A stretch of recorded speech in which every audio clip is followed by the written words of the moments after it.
Hey guys, welcome to my channel Wiseman, and today I will going to show you the steps that you can follow so that if you are going to download any PDF or any file via Google Chrome, you can automatically open that file without going to the folder where it has been downloaded.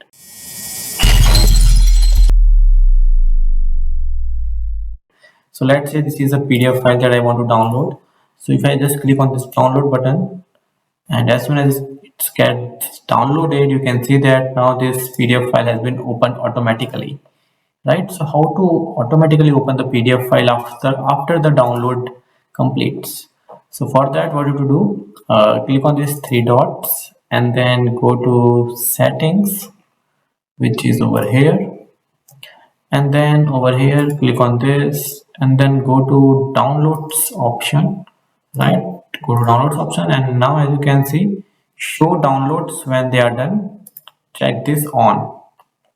Okay, so that will automatically open the file after the download has been done. So on this, close this, and now as soon as you download this, it will automatically open the PDF file. So that's all for this video. If you like this video, hit the like button and subscribe my channel Wiseman.